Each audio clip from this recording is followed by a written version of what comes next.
Alright students, let us see another equation that is FeSO4. इसको हमने heat किया और ये Fe2O3, SO2 और SO3 बना रहा है।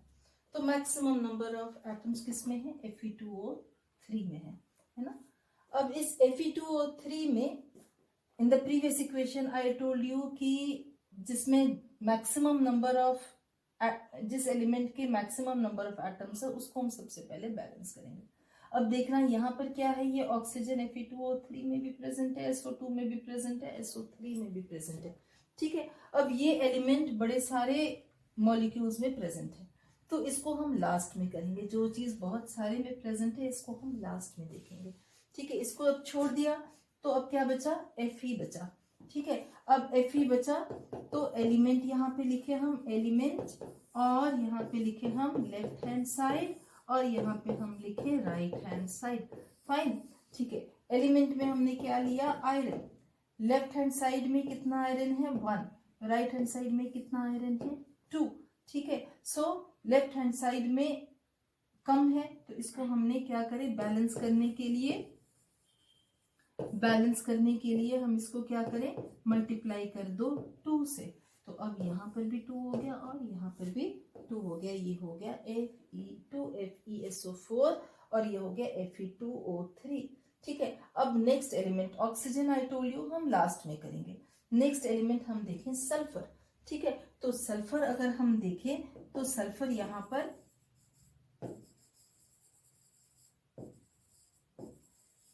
ठीक है, नेक्स्ट एलिमेंट हम लिखते हैं सल्फर। सल्फर अगर हम देखें तो सल्फर इस तरफ हमारे पार्शियली बैलेंस्ड इक्वेशन में सल्फर 2 है और उस तरफ भी सल्फर 2 है, तो ये बैलेंस हो गया। ठीक है, अब फाइनली हम देखें ऑक्सीजन को देखते हैं। ठीक है, अब ऑक्सीजन अगर हम देखें तो लेफ्ट हैंड साइड में वी हैव गॉट 8 ऑक्सीजन। ठीक है, राइट हैंड साइड में just see we have got 3 + 2 5, 5 + 3 8 oxygen. So this is a balanced chemical equation. Alright, so this is a balanced chemical equation. हम इस तरीके से कोई भी equations को balance कर सकते हैं। ठीक है, let us see some more equations which we can balance.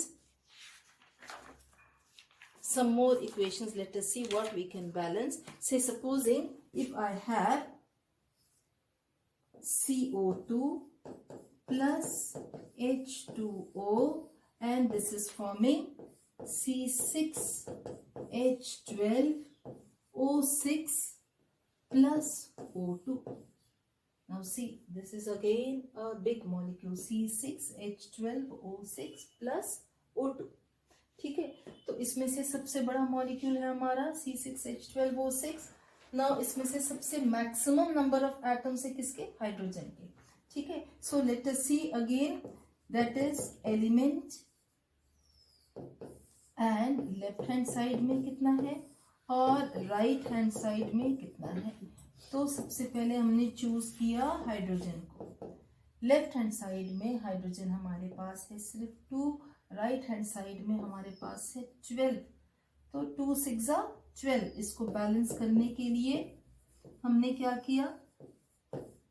Multiply it by 6. So this becomes 2 × 6, that is 12, and this is already 12 over here. So I multiply it by 6. Now again over here you can see oxygen यहाँ पर भी है, यहाँ पर भी है, तो इसको हम लास्ट में करेंगे। किसको चूज करें? नेक्स्ट कार्बन को चूज करते हैं। ठीक है, कार्बन इस तरफ है 6, इस तरफ है 6 है कार्बन। ठीक है, तो 6 कार्बन है और जैसे इस तरफ है 6 कार्बन, इस तरफ है 6 कार्बन, इस तरफ है 1 carbon. Element we have chosen carbon. Left hand side में हमारे पास है 1 कार्बन, राइट हैंड साइड में हमारे पास है 6 कार्बन। तो हमने क्या किया? इसको हम मल्टीप्लाई कर दे 6 से। तो अब ये तो इसको मल्टीप्लाई करने की जरूरत नहीं है, इसको हमने 6 से मल्टीप्लाई कर दिया। Now we have got 6 carbon this side and this side also we have got 6 carbon finally. Alright, now last हमारा बच गया ऑक्सीजन। ऑक्सीजन देखो जरा, 6 2 यहाँ पे हम लिखें, अगर ऑक्सीजन लिखें तो 6 2 12, 12 + 6 18 है। ठीक है 18 है, और यहाँ पर कितने हैं हमारे पास 6 + 2 8 है, ठीक है। दैट मीन्स 10 ऑक्सीजन, अभी 10 ऑक्सीजन की हमें और जरूरत है। सो दैट इज, अगर हम इसमें क्या करें 10 और ऐड करेंगे तो ये कितना हो जाएगा 18। तो 18 करने के लिए हमें क्या करना चाहिए यहाँ पे, जस्ट सी, दैट इज अगर हम इसको 6 2 12 बना दें तो ये क्या बन जाएगा 12 + 6 18 हो जाएगा, ठीक है। सो हमने क्या किया कि ऑक्सीजन इस तरफ 18 था, इस तरफ 8 था, है ना। तो हमने क्या किया, इस तरफ जो ऑक्सीजन था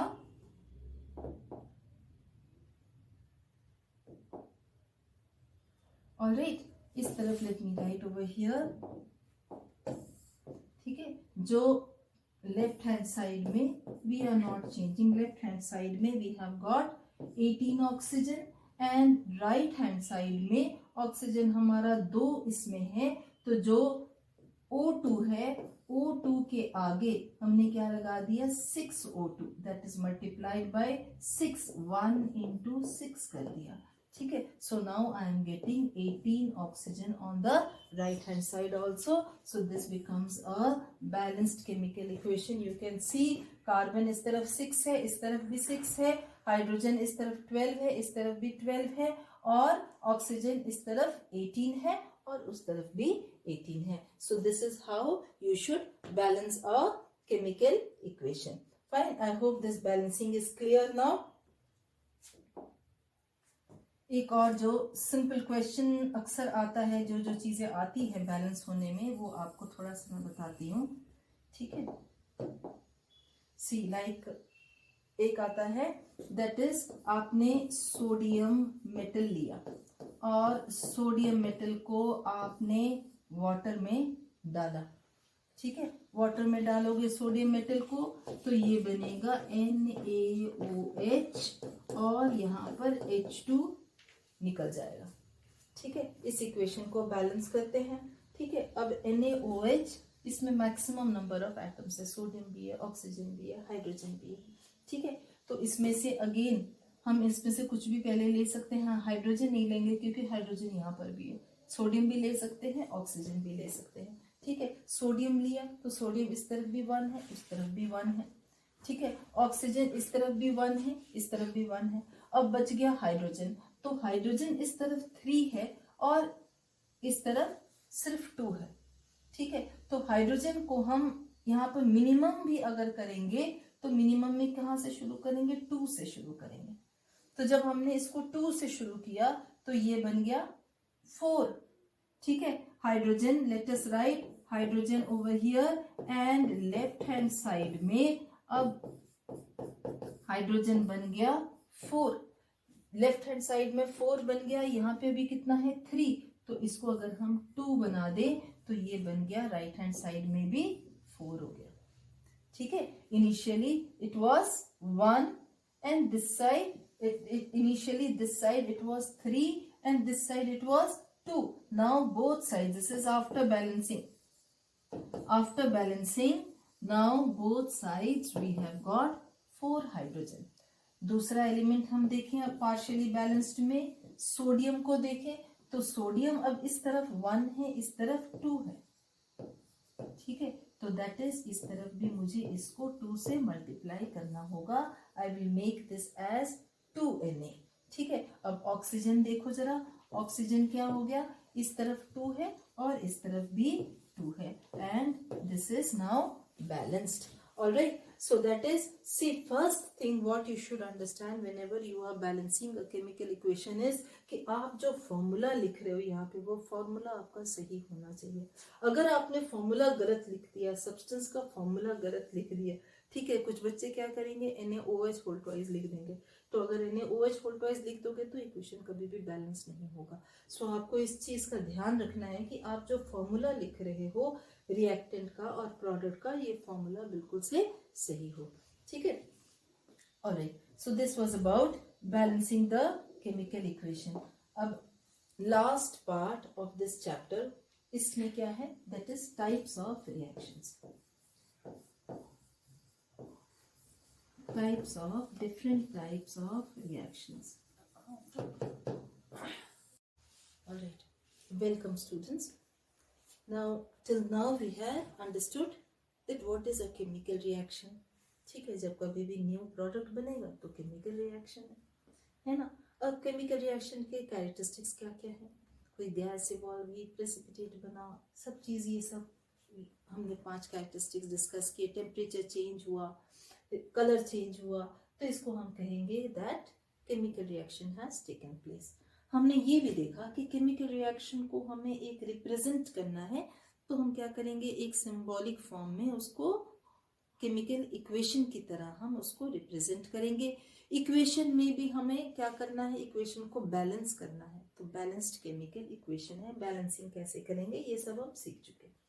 अब देखिए हम कि डिफरेंट टाइप्स ऑफ रिएक्शंस क्या होते हैं, कितने डिफरेंट टाइप्स ऑफ रिएक्शंस हैं. ठीक है, सो सबसे पहले हमारा जो रिएक्शन होगा उसको हम कहते हैं combination reaction. Combination reaction. Combination reaction क्या हुआ, दैट इज हम जानते हैं कंबाइन करना है, दो चीजों को हमने जोड़ दिया.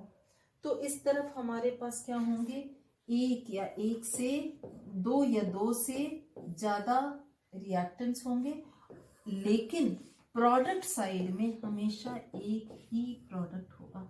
यहाँ पर दो भी हो सकते हैं, तीन भी हो सकते हैं, लेकिन रिएक्टेंट साइड में सिर्फ एक रिएक्टेंट, प्रोडक्ट साइड में सिर्फ एक प्रोडक्ट होगा. उसको हम कहते हैं combination reaction.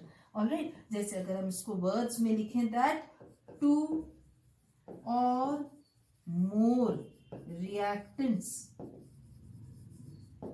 combine together to give one product. To give one product, उसको हम कहते हैं कॉम्बिनेशन रिएक्शन. जैसे आप सिंपल सा एग्जांपल लें, कार्बन है, कार्बन को ऑक्सीजन में बर्न करेंगे, ये क्या बनाएगा, कार्बन डाइऑक्साइड. ठीक है, सिमिलरली अगर हमने हाइड्रोजन गैस ली, ठीक है, और ऑक्सीजन गैस ली, और यहाँ पर थोड़ा सा एक हमने इलेक्ट्रिक स्पार्क दिखा दिया इसको, ठीक है, तो ये क्या बन जाएगा, वाटर H2O बन जाएगा. इसको थोड़ा सा बैलेंस कर दें, आपने सीखा है अभी बैलेंसिंग का. तो इस तरफ 2 ऑक्सीजन है, इस तरफ भी इसको 2 ऑक्सीजन बना दिया. अब यहाँ पर 4 हाइड्रोजन है, तो यहाँ पर भी हमने इसको 4 हाइड्रोजन बना दिया. ठीक है, सो दैट इज यहाँ पर 2 रिएक्टेंट्स थे, लेकिन प्रोडक्ट क्या है, प्रोडक्ट एक होगा. प्रोडक्ट के मॉलिक्यूल ज्यादा हो सकते हैं, लेकिन प्रोडक्ट एक होगा सिर्फ. ठीक है, प्रोडक्ट यहाँ पे एक होगा. यहाँ पे 2 रिएक्टेंट क्या थे, कार्बन और oxygen. Product is carbon dioxide. Similarly reactant है यहाँ पे हाइड्रोजन और ऑक्सीजन, लेकिन प्रोडक्ट क्या है, सिर्फ एक मॉलिक्यूल है, that is H2O. Alright, so such reactions we will call it as combination reaction. Such reactions we will call it as combination reaction. ठीक है, अब दूसरा टाइप ऑफ रिएक्शन देखें, जस्ट इसका उल्टा. कॉम्बिनेशन का उल्टा क्या हो गया, जब हमने कॉम्बिनेशन में हमने क्या किया, 2 से 1 बनाया. अब जब 1 से बहुत ज्यादा बनाएंगे तो उस रिएक्शन को हम क्या कहेंगे, उसको हम कहेंगे decomposition reaction.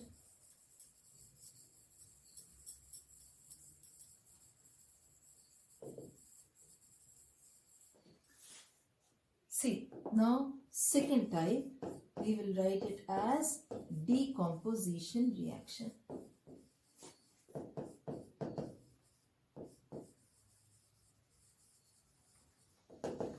Decomposition reaction means A B है और ये ब्रेक कर रहा है into A plus B. तो इसको क्या लिखें, that is इसका जस्ट उल्टा, when one molecule, ठीक है, breaks up into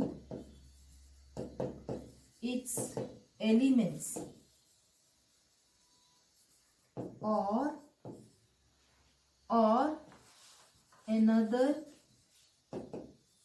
compound of smaller molecular weight, it is called decomposition reaction. It is called decomposition reaction. अब ये decomposition reaction, इसमें कुछ ना कुछ तो ये स्टेबल कंपाउंड है, इसको हम तोड़ रहे हैं तो इसका मतलब है इसमें हमें कुछ ना कुछ एनर्जी देनी पड़ेगी. ठीक है, तो जब एनर्जी देनी पड़ेगी ना, तो it can B of 3 types. कैसे कैसे हो सकता है, कैसी कैसी जैसी जैसी एनर्जी देंगे. It can be thermal decomposition. It can be thermal decomposition. Thermal decomposition का मतलब हो गया हमने हीट किया. ठीक है, then it can be photo decomposition. It can be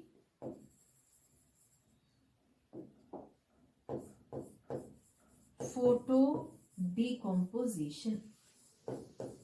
photo decomposition का मतलब हो गया कि लाइट के प्रेजेंस में डिकम्पोज कर रहे हैं. ठीक है, और तीसरा क्या हो गया, इलेक्ट्रोलिसिस. इलेक्ट्रिसिटी से इसको हम डिकम्पोज कर रहे हैं, तो इसको हम कहेंगे इलेक्ट्रोलाइसिस. ठीक है, अब इसके थोड़ा सा कुछ एग्जांपल्स देखते हैं हम. इसके एग्जांपल्स देखें डिफरेंट थर्मल के, थर्मल डिकम्पोजिशन. ये सब एग्जांपल्स बहुत इंपॉर्टेंट होते हैं. Thermal decomposition. थर्मल डिकम्पोजिशन कैसे होगा, जैसे हमने हीट किया. किसको हीट किया, कैल्शियम कार्बोनेट है, इसको हमने हीट किया, ये बन गया calcium oxide plus carbon dioxide. ठीक है, इसी तरीके से lead nitrate,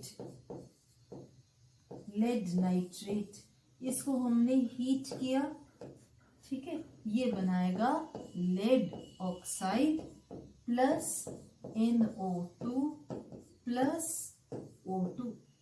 lead oxide plus NO2 plus O2. देखिए जरा ये बैलेंस्ड है कि नहीं.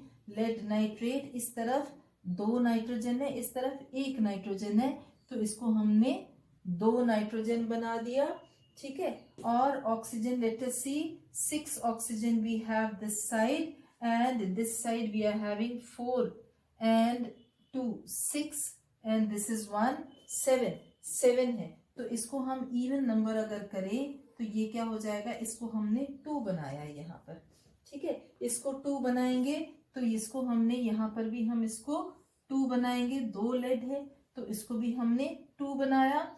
ठीक है, अब देखना, अब नाइट्रोजन मुझे फिर से बैलेंस करना पड़ेगा. This is now nitrogen has become 2 2s are 4, so I will have to write over here 4 nitrogen.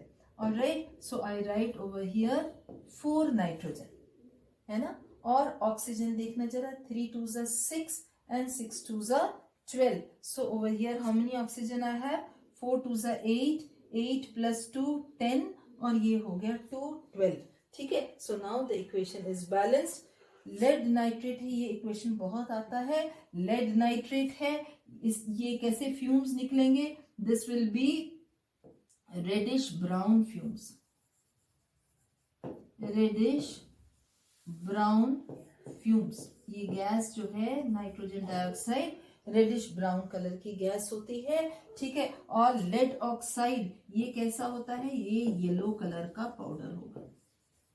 Yellow colour का पाउडर होगा और ये रेडिश ब्राउन कलर की गैस होगी. इसमें एक क्वेश्चन आता है, मैं आपको एक क्वेश्चन बताती हूँ इसका. That is, you can write one question, that is a compound of lead was heated in a test tube and the color of the compound changed to yellow color, ठीक है, येलो कलर है ना। इसको अगर हमने x कहा, a compound अगर इसको हमने x कहा और इसको अगर हमने y कहा, ठीक है, इसको अगर हमने y कहा, it change into yellow colour and two gases were evolved. One gas had dense brown fumes, all right, and another brightened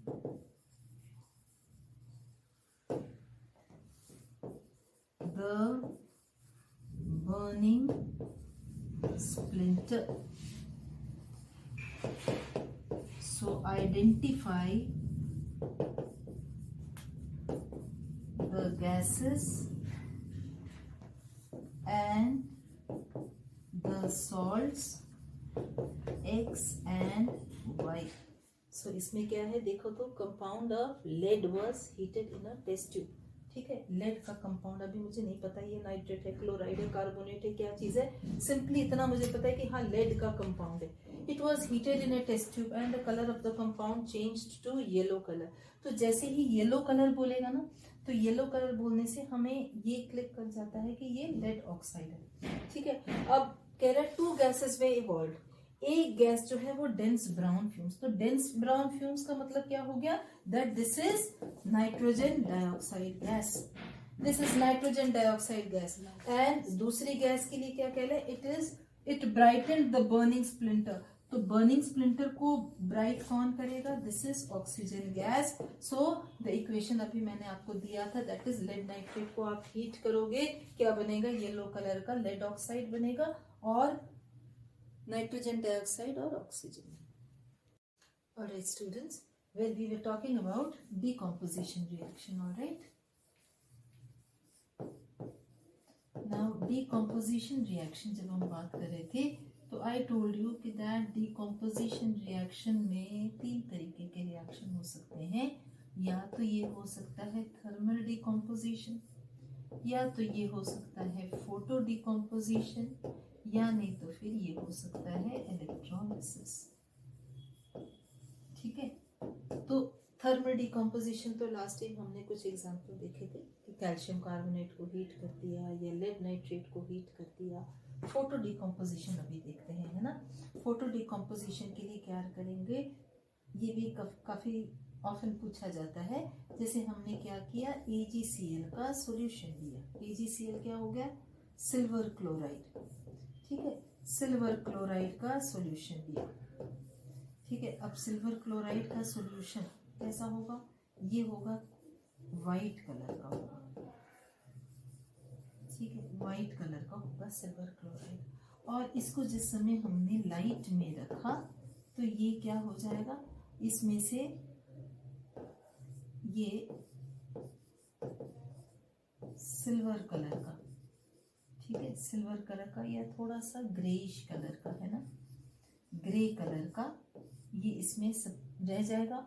और बाकी इसमें से एक गैस निकल आएगी जिसको हम कहते हैं, ये gas chlorine, this is greenish yellow colour gas,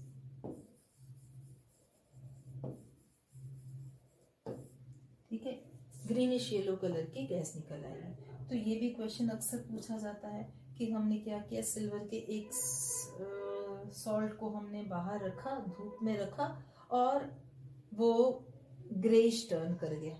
तो आपको रिएक्शन लिखना है कि क्या रिएक्शन क्या हुआ। तो हम क्या लिखेंगे, जब अगर बोलेगा कि वाइट कलर का सॉल्ट था तो क्या होगा, AgCl होगा। ठीक है। अगर बोलेगा कि येलो कलर का सॉल्ट था, ठीक है, येलो कलर का सॉल्ट बोलेगा, तो येलो कलर का सॉल्ट बोलेगा तो उस कंडीशन में क्या होगा, यहाँ पर हम लिखेंगे कि bromine. Bromine reddish brown colour की गैस होती है, रेडिश ब्राउन कलर की गैस होती है ब्रोमीन। तो ब्रोमीन इसमें से निकल गई, जो सब्स्टिट्यूट बचा वो क्या बचा, ग्रे कलर का सब्स्टिट्यूट बचा। आपको रिएक्शन लिखना है, सिंपल है, बैलेंस करने में भी कुछ नहीं है। यहाँ पे Br2 है तो यहाँ पे 2 लिखा और इसको 2Ag कर दिया, ठीक है। तो ये हमारा, इसको हम कहते हैं लाइट के प्रेजेंस में, लाइट के प्रेजेंस में रिएक्शन हुआ। और आप खुद ही जानते होंगे फोटोसिंथेसिस बड़ा कॉमन रिएक्शन है, ठीक है। फोटोसिंथेसिस, अच्छा ये तो डिकम्पोजिशन रिएक्शन की हम बात कर रहे हैं। Alright, so that is another third आपको बताया था, दैट इज इलेक्ट्रोलिसिस का रिएक्शन। इलेक्ट्रोलिसिस की वाटर मॉलिक्यूल है, वाटर मॉलिक्यूल, इसको हम इलेक्ट्रिसिटी जब इसमें से पास करेंगे, ठीक है, इलेक्ट्रिसिटी इसमें से पास किया और यहाँ पर हमने थोड़ा सा कि इलेक्ट्रिसिटी अच्छी तरह से पास कर सके, इसमें हमने थोड़ा सा कोई एसिड भी डाल दिया, ठीक है। तो ये वाटर जो है ये ब्रेक कर जाएगा इनटू H2 एंड O2 में ब्रेक कर जाएगा, 2H2 प्लस O2 में ब्रेक कर जाएगा। सो दिस इज इलेक्ट्रोलिसिस का एग्जांपल हुआ। इलेक्ट्रिसिटी के प्रेजेंस में water will break up into H2 and O2, ठीक है। So this is again a decomposition reaction.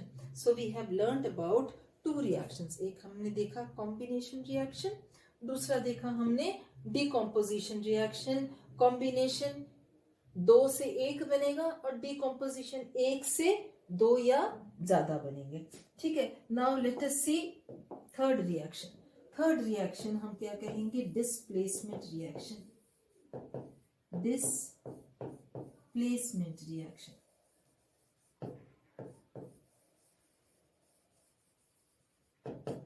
Displacement reaction.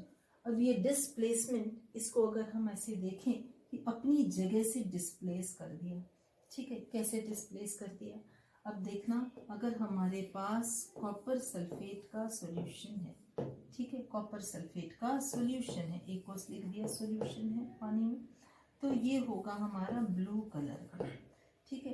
अब अगर इसमें हमने थोड़ा सा क्या किया, एक आयरन का नेल डाल दिया, है ना, आयरन का नेल डाल दिया, तो ये क्या बन जाएगा, दिस विल बिकम FeSO4, इसका एक्वस सॉल्यूशन, ये हो जाता है light green colour, light green colour FeSO4, और यहाँ पर कॉपर जो है वो डिपॉजिट हो जाएगा एज अ मेटल। अच्छा, अब यहाँ पर क्या किया, कॉपर सल्फेट था, कॉपर को हटा करके आयरन आ गया, तो इसको हम कहते हैं डिस्प्लेसमेंट रिएक्शन। ये भी बहुत ऑफन पूछा जाता है कि कॉपर का ब्लू कलर का सॉल्यूशन लिया और उसमें आयरन नेल डाला तो उसका कलर क्या चेंज करेगा, तो कलर क्या बन जाएगा, लाइट ग्रीन बन जाएगा। और आपको रिएक्शन लिखना है तो सिंपल सा रिएक्शन है कि कॉपर की जगह पर हमने आयरन को डाल देना है, ठीक है। अब इसमें एक चीज है जो कि आप, वैसे तो आप नेक्स्ट यूनिट में मेटल्स वगैरह सब में आप पढ़ोगे इस चीज को, लेकिन मैं आपको यहाँ पर भी एक बता दे रही हूँ, ठीक है। दैट इज, ये हम कैसे डिसाइड करेंगे कि भाई कौन किसको डिस्प्लेस करेगा, कौन किसको डिस्प्लेस करेगा। तो ये एक बहुत, ये ऐसे होता है कि हम, एक रिएक्टिविटी सीरीज होती है, ठीक है, रिएक्टिविटी सीरीज होती है, कौन से मेटल सबसे ज्यादा रिएक्टिव है, ठीक है। तो इसको हम कहते हैं, देखना इसको, पहले मैं आपको सिंपल इसका ये लिखती हूँ, उसके बाद आप देखना कैसे कहते हैं हम लोग, केदारनाथ, ठीक है, इसको मैं ऐसे लिखती हूँ, एक minute, this is, we will write Kedarnath का माली आलू जरा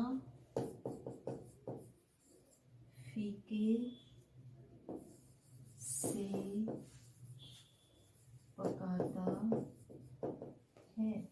ठीक है, अब देखना जरा इसको कैसे हम याद कर लेंगे। इसको, ये हो गया पोटेशियम, ये हो गया सोडियम, ये हो गया कैल्शियम, ये हो गया मैग्नीशियम, ये हो गया एल्यूमिनियम, ये हो गया जिंक, ये हो गया आयरन, ये हो गया टिन, ये हो गया लेड, और ये हो गया हाइड्रोजन। हाइड्रोजन के नीचे आ जाता है कॉपर, फिर आ जाता है सिल्वर, फिर आ जाता है गोल्ड, और फिर प्लैटिनम। ठीक है, तो इसमें से ये रिएक्टिविटी सीरीज क्या लिखी, ऊपर वाला सबसे ज्यादा रिएक्टिव, जैसे जैसे नीचे जाएंगे वैसे वैसे रिएक्टिविटी कम है। तो जैसे अगर मैंने लिया था कॉपर सल्फेट का सॉल्यूशन लिया है ना, in my example I had taken copper sulphate का सॉल्यूशन लिया। कॉपर सल्फेट के सॉल्यूशन में मैंने डाला आयरन ने, तो आयरन इससे ज्यादा रिएक्टिव है, आयरन इससे ज्यादा रिएक्टिव है। ज्यादा रिएक्टिव होने से इसको क्या करेगा, अपनी जगह से हटा देगा, और ये बन गया FeSO4, और यहाँ पर कॉपर निकल गया। तो इसमें से कॉपर सल्फेट में अगर हम जिंक डालेंगे तो भी ऐसा ही कुछ रिएक्शन होगा कि जिंक सल्फेट बनेगा और कॉपर डिस्प्लेस हो जाएगा। ठीक है, तो ये एक होता है, इसको इस टाइप के रिएक्शन को कि दैट इज जो ज्यादा रिएक्टिव मेटल है वो दूसरे उसके सॉल्ट में से उसको डिस्प्लेस कर देगा। इस टाइप के रिएक्शन को हम लोग कहते हैं displacement reaction. Alright, then after that next fourth type we will write it as, इसको कहेंगे डबल डिस्प्लेसमेंट। पहले तो सिंगल था, अब कहेंगे डबल डिस्प्लेसमेंट रिएक्शन। ठीक है, डबल डिस्प्लेसमेंट रिएक्शन। पहले क्या हुआ था, आयरन ने डिस्प्लेस किया था, कॉपर ने कुछ नहीं डिस्प्लेस किया। ठीक है, अब इसको डबल डिस्प्लेसमेंट रिएक्शन कहेंगे। डबल डिस्प्लेसमेंट रिएक्शन में देखो, अगर हम क्या कहें, जैसे मान लो अगर मैंने लिया यहाँ पर सोडियम का सल्फेट, ठीक है, दिस इज सोडियम सल्फेट लिया। ठीक है, सोडियम सल्फेट, इसका मैंने एक्वस सॉल्यूशन लिया। सोडियम सल्फेट में मैंने डाला बेरियम क्लोराइड का सॉल्यूशन। ठीक है, बेरियम क्लोराइड का सॉल्यूशन डाला, तो सोडियम क्या बना देगा, chloride, this will become sodium chloride, और बेरियम क्या बना देगा, सल्फेट, व्हाइट कलर का प्रेसिपिटेट। ये हम पहले प्रेसिपिटेशन में भी देख चुके हैं। बेरियम बना देगा सल्फेट और सोडियम बना देगा क्लोराइड। दैट इज सोडियम ने बेरियम को डिस्प्लेस किया और बेरियम ने सोडियम को डिस्प्लेस कर दिया। तो such a reaction we will call it as double displacement reaction. ठीक है, इसको हम और भी इसके कुछ एग्जांपल्स देख सकते हैं। ठीक है, जैसे कुछ और एग्जांपल्स देखें इसका, अगर हमने प्रेसिपिटेशन के जितने भी एग्जांपल्स है वो सब डबल डिस्प्लेसमेंट में फिट आ जाएंगे। प्रेसिपिटेशन रिएक्शन में आपको मैंने बताया था दैट इज सोडियम क्लोराइड है, सोडियम क्लोराइड है, और इसमें हमने डालना है सिल्वर नाइट्रेट। ठीक है, सिल्वर नाइट्रेट डालोगे तो ये क्या बन जाएगा, सिल्वर क्लोराइड, इसका प्रेसिपिटेट आ जाएगा और सोडियम नाइट्रेट का सॉल्यूशन बन जाएगा। ठीक है, तो इसमें भी क्या हो गया, सिल्वर ने क्लोराइड के साथ रिएक्ट कर गया, डिस्प्लेस कर दिया, और सोडियम नाइट्रेट के साथ कर गया। सो इस टाइप के रिएक्शन को we call it as double displacement reaction. We call it as double displacement reaction. Fine, now last type of reaction जिसको हम कहते हैं रिडॉक्स रिएक्शन। ठीक है, इसको हम कहेंगे ऑक्सीडेशन रिडक्शन रिएक्शंस। ठीक है, इसको हम शॉर्ट में रिडॉक्स रिएक्शन भी कहते हैं, रिडॉक्स रिएक्शंस भी कहते हैं। अब नाउ लेट अस सी ऑक्सीडेशन किसको कहेंगे हम। ऑक्सीडेशन का मतलब क्या हो गया? ऑक्सीडेशन का मतलब हो गया that is addition of oxygen और रिमूवल ऑफ हाइड्रोजन। ठीक है, रिमूवल ऑफ हाइड्रोजन और एडिशन ऑफ ऑक्सीजन, इसको हम कहेंगे ऑक्सीडेशन। सिमिलरली अगर हम रिडक्शन की बात करें तो ये इसका जस्ट उल्टा हो जाएगा, that is removal of oxygen and addition of hydrogen, इसको हम कहते हैं रिडक्शन। ठीक है, नाउ लेट अस सी, किसी रिएक्शन में करके देखते हैं। जैसे अगर ऑक्सीडेशन का अगर हम एग्जांपल देखें तो हम क्या कर सकते हैं, कॉपर है, कॉपर को अगर हमने बर्न किया, खूब देर तक गर्म किया in the presence of oxygen, ये क्या बन जाएगा, कॉपर ऑक्साइड। ठीक है, ये बन गया कॉपर ऑक्साइड। तो ये क्या हो गया, oxygen is added to copper, so this is known as oxidation reaction. ठीक है, रिडक्शन में इसी तरीके से कि हमने रिमूव कर दिया। अब इसका अगर हम उल्टा करें, दैट इज कॉपर ऑक्साइड को मैंने उल्टा करके हीट किया। ठीक है, से in the presence of carbon की इसमें प्रेजेंस में मैंने इसको हीट किया, तो ये क्या बन जाएगा, कॉपर बनेगा। और ये कार्बन जो है इसके ऑक्सीजन के साथ रिएक्ट करके कार्बन मोनोऑक्साइड बना देगा। इसमें क्या हो गया, कार्बन तो ऑक्सीडाइज हो गया, कॉपर जो है ये रिड्यूस हो गया। This is known as reduction reaction. ठीक है, अच्छा अब अगर हम कुछ रिडॉक्स रिएक्शन का कुछ एग्जांपल देखें, जैसे रिडॉक्स रिएक्शन का, और रिडॉक्स एग्जांपल के हम कुछ एग्जांपल्स देखते हैं। ठीक है, रिडॉक्स रिएक्शन के एग्जांपल्स में लेट अस सी, लेट अस राइट NH3 है। ठीक है, NH3 है, इसको जिस वक्त हम हीट करेंगे ऑक्सीजन में तो क्या बनेगा, ये बन जाएगा नाइट्रोजन और यहाँ पर आ जाएगा वाटर। ठीक है, अब इसको हम जरा बैलेंस करें तो देखो जरा, यहाँ पर क्या है, H2O है ना, इस तरफ मैक्सिमम मॉलिक्यूल्स वाला हो गया H2O, और इस तरफ 3 H2O है, उस तरफ 2 H2O है। ठीक है, तो let us right over here, first let us right over here 3 H2O लिख करके देखते हैं। ठीक है, तो यहाँ पर हमें क्या लिखना पड़ेगा, 2 NH3 लिखना पड़ेगा। ठीक है, 2 NH3 लिखना पड़ेगा। अब नाइट्रोजन तो बैलेंस हो गया, लेकिन ऑक्सीजन देखना, ऑक्सीजन वहां पे 3 हो गया और यहाँ पे 2 हो गया, तो ये ऑक्सीजन बैलेंस नहीं हुआ। ठीक है, सो दैट इज कि ऑक्सीजन को बैलेंस करने के लिए हमें क्या करना होगा कि इस तरफ इवन है तो इस तरफ भी इवन नंबर ही होना चाहिए। तो इवन नंबर करने के लिए हम क्या कर सकते हैं, इसको अगर हम इसको 2 करेंगे तो इवन होगा, अगर हम इसको 2 करेंगे तो वहां पर 4 होना चाहिए। ठीक है, और अगर हम देखो, अगर हम करके देखते हैं इसको, अगर हमने इसको 2O2 किया तो यहाँ पे क्या होना चाहिए, 4H2O होना चाहिए। ठीक है, अगर हम 4H2O करेंगे तो 4H2O यहाँ पे 3 के टेबल में नहीं आएगा, है ना, 3 2 6, तो हमें क्या करना है, यहाँ पर जो 3 के टेबल में आ सके, सो let us right over here, इसको अगर हम 3O2 करते हैं, 3O2 करेंगे तो ये क्या आ जाएगा, 3 2 6 आ जाएगा। तो यहाँ पर 3 के टेबल में 6 आता है, तो यहाँ पर हम क्या करें, दिस विल बिकम 6O2। तो यहाँ पर क्या हो जाएगा, ऑक्सीजन को बैलेंस करेंगे तो ये क्या हो जाएगा, यहाँ पर 6O2 हो जाएगा।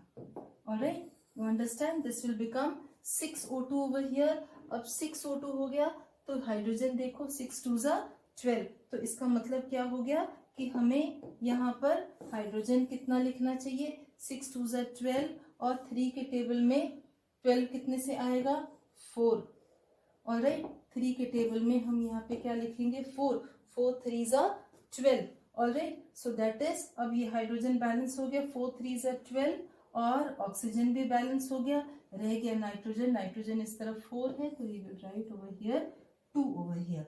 ठीक है। सो ये साथ साथ हम बैलेंसिंग भी सीख रहे हैं, ठीक है। So that is now see in this equation, now let us see, यहाँ पे क्या है, नाइट्रोजन हाइड्रोजन के साथ अटैच था, यहाँ पे नाइट्रोजन से हाइड्रोजन रिमूव हो गया, तो इसका मतलब है नाइट्रोजन के क्या हो गया, this becomes oxidation reaction, nitrogen का ऑक्सीडेशन हो गया, ठीक है। और ऑक्सीजन हाइड्रोजन के साथ अटैच हो गया, ठीक है।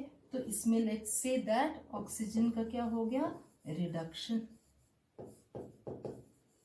ठीक है। अब एक चीज और आती है जो बड़ा पूछी जाती है, दैट इज ऑक्सीडाइजिंग एजेंट क्या हुआ, ऑक्सीडाइजिंग एजेंट क्या हुआ और रिड्यूसिंग एजेंट क्या हुआ, ठीक है। तो ऑक्सीडाइजिंग एजेंट क्या हुआ, जो दूसरे को ऑक्सीडाइज कर रहा है, जैसे यहाँ पर ऑक्सीडेशन किस में हो रहा है, नाइट्रोजन में ऑक्सीडेशन हो रहा है, तो ये किसने किया, ऑक्सीजन ने किया, तो इस रिएक्शन में ऑक्सीजन जो है, this is the oxidising agent, ठीक है। Oxygen is the oxidising agent. And similarly अगर हम कहें कि नाइट्रोजन, यहाँ पर नाइट्रोजन ने ऑक्सीजन को रिड्यूस किया, तो रिड्यूसिंग एजेंट क्या है यहाँ पर, ammonia molecule, this is the reducing agent, और इसने इसको रिड्यूस कर दिया टू वाटर मॉलिक्यूल, ठीक है। ऑलराइट, सो लेट्स सी, एक एग्जांपल से इसको हम क्लियर करते हैं, जैसे कॉपर ऑक्साइड है, ठीक है। कॉपर ऑक्साइड को हम हीट कर रहे हैं in the presence of hydrogen के प्रेजेंस में हम इसको हीट कर रहे हैं, तो ये क्या बन जाएगा, ये बन जाएगा कॉपर मेटल और ये हो जाएगा H2O। तो यहाँ पर कॉपर ऑक्साइड, इसमें क्या हो गया, रिडक्शन, ठीक है। और हाइड्रोजन जो है ये ऑक्सीडाइज हो गया, तो इसमें हो गया ऑक्सीडेशन, ठीक है। और ये copper oxide, this is the oxidising agent, and hydrogen खुद ऑक्सीडाइज हो रहा है, तो this is the reducing agent, this is the reducing agent, alright, so this is the reducing agent. So this is about the redox reaction.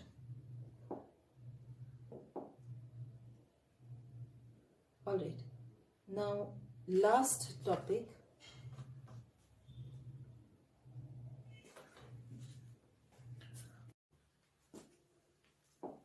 alright, welcome students.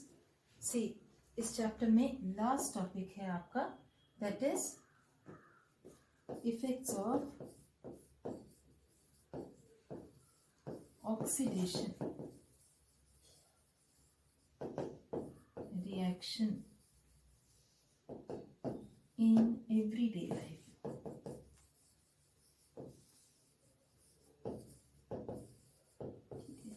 Everyday life में oxidation reaction का क्या मायने है, ठीक है। Now हमारे पास, हम अपने पास क्या देखते हैं कि आयरन की गेट है या आयरन का कोई सब्सटेंस है, इसको हमने मॉइस्चर में रखा, तो इसके ऊपर एक रेड कलर की जंग लग गई, जिसको हम कहते हैं रेड कलर की ऑक्साइड बन गई, ठीक है। तो ये क्यों बनती है, क्योंकि ये आयरन जो है ये ऑक्सीजन के साथ रिएक्ट करेगा, किसमें, इसमें मॉइस्चर भी प्रेजेंस होना चाहिए, और इसमें मॉइस्चर के प्रेजेंस में ये क्या करेगा, ये बना देगा Fe2O3, फेरिक ऑक्साइड बना देगा, ठीक है। Fe2O3 और इसी को ही हम कहते हैं रस्ट, ठीक है। सो इस प्रोसेस को, अच्छा एक तो ये हो गया आयरन का एग्जाम्पल, इसी तरीके से अगर आप सिल्वर मटेरियल को आप एटमॉस्फेयर में खुला रखेंगे, तो थोड़ी देर में आप क्या देखेंगे कि सिल्वर जो है ये ब्लैक कलर का बन गया, ठीक है। सिल्वर जो है दिस विल टर्न ब्लैक, तो ये एटमॉस्फेयर में थोड़ा सा सल्फर होगा, ठीक है, H2S होगा एटमॉस्फेयर में, H2S होगा, इससे रिएक्ट करके ये बना देगा AgS, और ये थोड़ा सा ब्लैकिश कलर का होगा AgS। Similarly you have copper, copper को अगर हम बाहर रखेंगे, कॉपर की वायर को मॉइस्चर में रखेंगे तो इसके ऊपर एक ग्रीन कलर की कोटिंग आ जाएगी, ग्रीन कलर की कोटिंग आ जाती है कॉपर के ऊपर, ठीक है। तो ये ग्रीन कलर की कोटिंग किस चीज की आती है, कॉपर जो है ये बना देता है कार्बन डाइऑक्साइड से मॉइस्चर से रिएक्ट करके ये बनाएगा copper carbonate, CuCO3 copper carbonate बनाता है और कॉपर हाइड्रोक्साइड भी बनाता है, दोनों चीजें बनाता है। सो सच अ प्रोसेस जिसमें कि एटमॉस्फेयर के साथ रिएक्ट होकर के, देखो सब में हम क्या कर रहे हैं, मेटल ले रहे हैं, तो कोई भी मेटल जो कि eating away, these things are not very favorable things, all right, so this is eaten away, these metals are eaten away, इसको eaten away of metals we will call it as corrosion, we will call it as corrosion. So how we can define corrosion, we can define corrosion in the simple words, that is we can define corrosion in the simple words, that is eating away of metals when exposed to atmosphere is called eating away of metals when exposed to atmosphere is called corrosion. All right, for example, rusting of iron.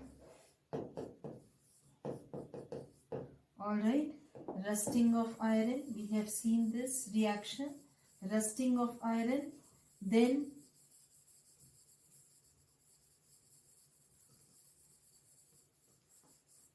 rusting of iron, then second we can write that blackening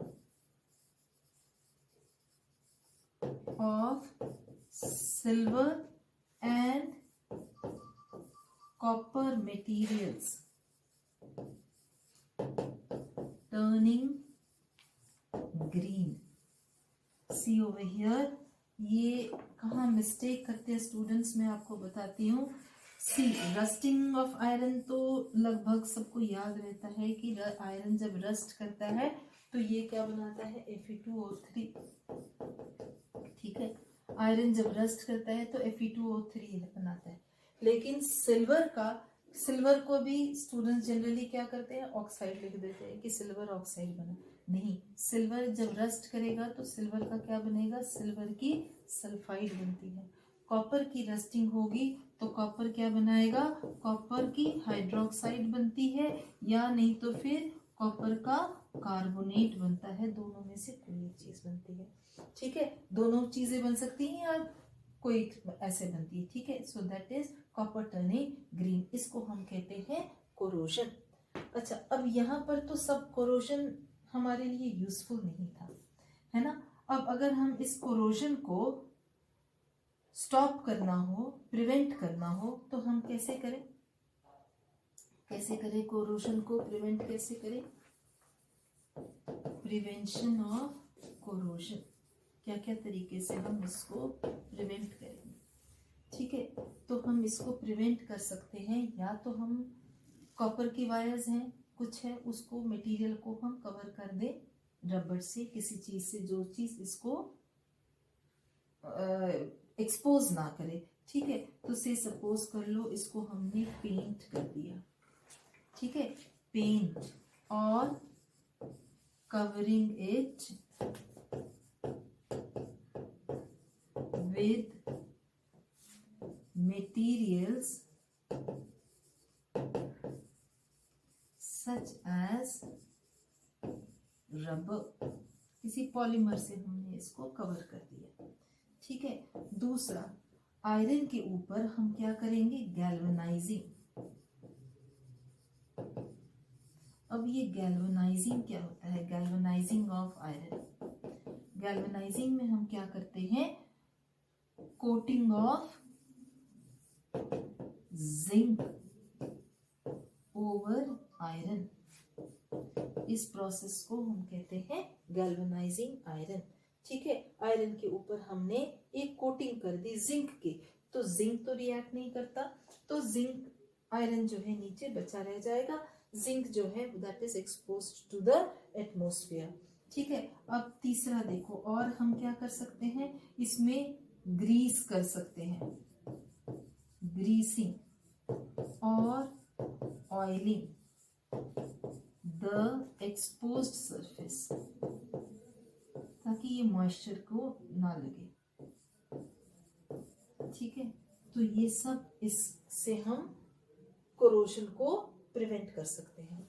ठीक है, अब corrosion हर समय disadvantages नहीं हो सकता। ठीक है, यहाँ पे कुछ टाइम में कभी कभी कोरोजन जो है एडवांटेजेस भी हो सकता है।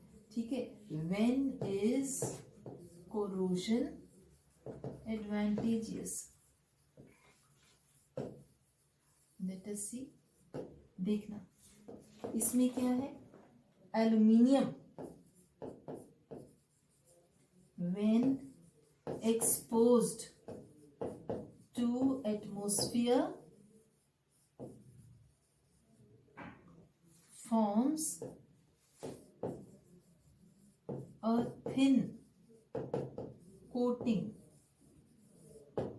of aluminium oxide on the surface, and the metal is protected inside.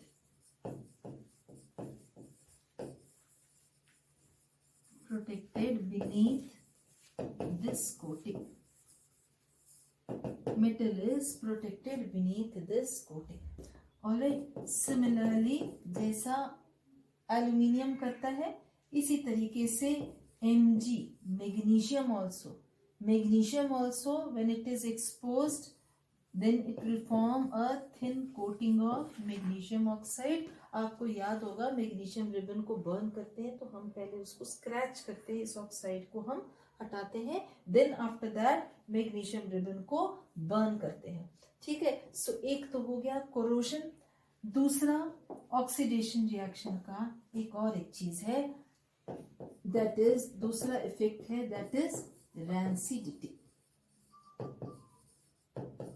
Rancidity क्या होती है, कभी कभी आप देखोगे, कभी आप चिप्स खाते हो, कुछ खाते हो, तो कभी कभी चिप्स में स्मेल आ जाती है।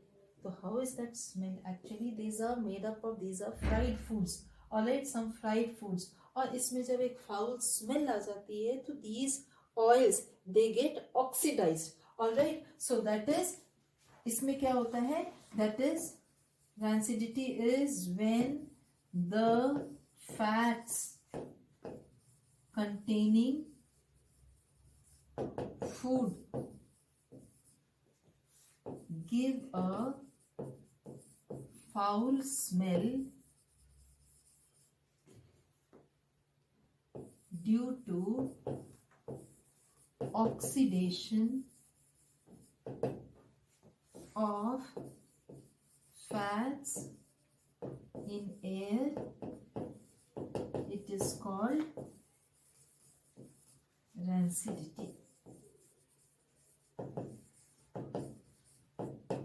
ठीक है, अब इसको स्टॉप करने के लिए हम क्या करें, प्रिवेंट करने के लिए क्या क्या कर सकते हैं, इसको प्रिवेंट करने के लिए क्या करेंगे कि जो चिप्स वगैरह सब पैक करने हैं उसको हम नाइट्रोजन से फ्लश करें। ठीक है, flushing the packed food, oily food with nitrogen। ठीक है, आप देखोगे चिप्स के पैकेट खूब फूले रहते हैं, क्या है उसमें नाइट्रोजन भरी हुई, फ्लशिंग इट विद नाइट्रोजन। ठीक है, दूसरा इसको हम कवर करके रखें, कवरिंग द फूड की ऑक्सीजन के साथ रिएक्ट ना करे जल्दी। ठीक है, इसका टेम्परेचर को लो कर दें, दैट इज रेफ्रिजरेट कर दें, है ना। Then keeping in a third है, fourth, keeping in a closed tight container. ठीक है, ये सब कुछ भी मेथड्स कर सकते हैं और इससे हमारा फूड जो है it will not give a foul smell, और इसी को ही हम कहते हैं rancidity. Alright, so this was all about in this chapter. I hope you have understood well. Thank you all. Thank you so much.